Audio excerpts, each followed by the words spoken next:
मराठवाडा मुक्तीसंग्राम दिनानिमित्त छत्रपती संभाजीनगर इथल्या सिद्धार्थ उद्यानात मुख्यमंत्री एकनाथ शिंदे यांच्या हस्ते आज ध्वजारोहण करण्यात आलं।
मराठवाड्याला दुष्काळमुक्त करून मागास हा शिक्का पुसून टाकण्याची ग्वाही देत या दृष्टीनं महायुती सरकार कार्यरत आहे, असं मुख्यमंत्री एकनाथ शिंदे यांनी यावेळी सांगितलं। गेल्या 2.25 वर्षात मराठवाड्याच्या विकासासाठी ठोस पावलं उचलण्यात आली। मराठवाड्याची प्रगती करण्यासाठी आणि मराठवाड्याला सर्व क्षेत्रात आघाडीवर आणण्यासाठी राज्यातल्या महायुती सरकारनं अनेक योजना आणल्या, याकडे त्यांनी लक्ष वेधलं।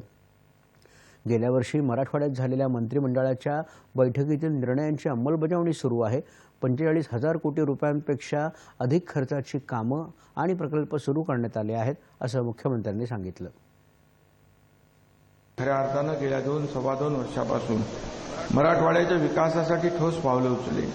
मी अतिशय जबाबदारीने सांगू इच्छितो की महायुती सरकारनं मराठवाड्याला प्रगतीत आघाडीवर आणण्यासाठी जे काय आजवर केलं ते आपल्या समक्ष आहे। मराठवाड्याला मागासलेल्या या शब्दापासून मुक्ती मिळाली पाहिजे हा निर्धार आपण केला आहे आणि त्या दिशेने वाटचाल सुरू केलेली आहे। मराठवाड्याला दुष्काळ हटवण्यासाठी नद्यांचं समुद्रात वाहून जाणारं पाणी गोदावरी खोऱ्यात वळवण्यासाठी सुमारे 15,000 कोटींची योजनेचा प्रकल्प अहवाल तयार।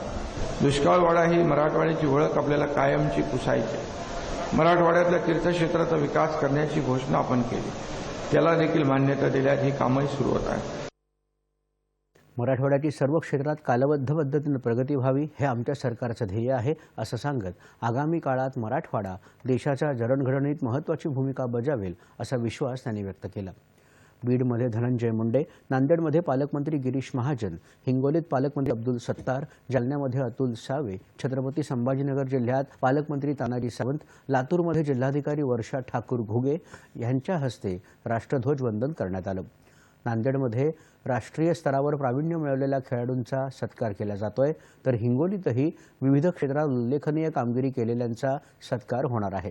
परभणी जिल्ह्यात पेडगाव इथं मुक्तीसंग्रामातील स्वातंत्र्य सैनिकांच्या जीवनावर आधारित छायाचित्रांचं प्रदर्शन आयोजित करण्यात आलं आहे। मराठवाडा मुक्तीसंग्राम दिनानिमित्त विविध कार्यक्रमांचं आणि उपक्रमांचं आयोजन करण्यात आलं आहे।